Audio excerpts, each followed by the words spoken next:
Good morning student.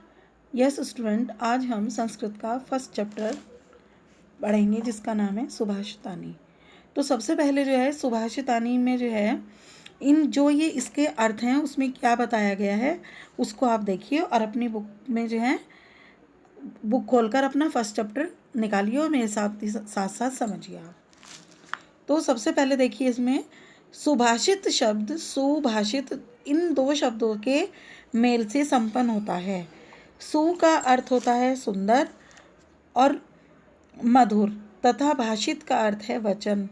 इस तरह सुभाषित का अर्थ है सुंदर मधुर वचन।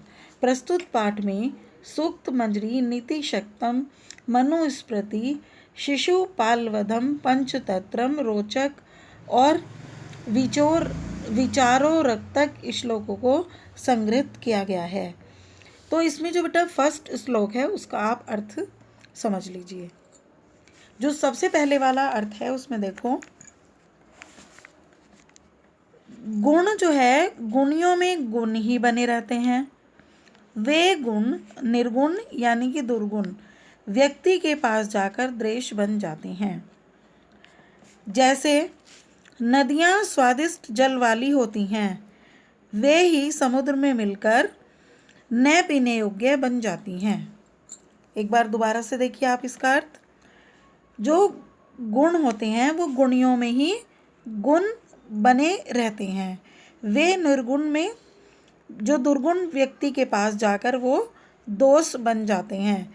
नदियाँ स्वादिष्ट जल पीने वाली होती हैं, वे समुद्र में मिलकर यानी कि न पीने योग्य बन जाती हैं, क्योंकि समुद्र का पानी जो है वो खारा होता है। अब हम जो है इसका सेकंड वाला अर्थ देखेंगे। देखिए ज़रा, जैसे साहित्य संगीत और कला से रहित व्यक्ति सींग और पूंछ से रहित साक्षात पशु है। वह घास न खाते हुए भी जीवित है। यह तो पशुओं के लिए भी परम सौभाग्य की बात है। अगेन एक बार फिर दोबारा से इसके अर्थ को समझिए आप। साहित्य संगीत और कला से रहित व्यक्ति सींग और पूंछ से रहित साक्षात पशु है। वह घास नहीं खाते हुए भी जीवित है। यह तो पशुओं के लिए परम सौभाग्य की बात है। अब इसमें जो है बेटा हम थर्ड श्लोक का अर्थ देखेंगे। देखो जरा, लोभी का जो यश होता है और चुगलखोर की मित्रता, निकम्मे का कुल, अर्थपूरक यानी कि स्वार्थी का धर्म, व्यसनी की विद्या का फल, कंजूस का सुख और प्रमद मंत्री वाले राजा का राज्य नष्ट हो जाता है।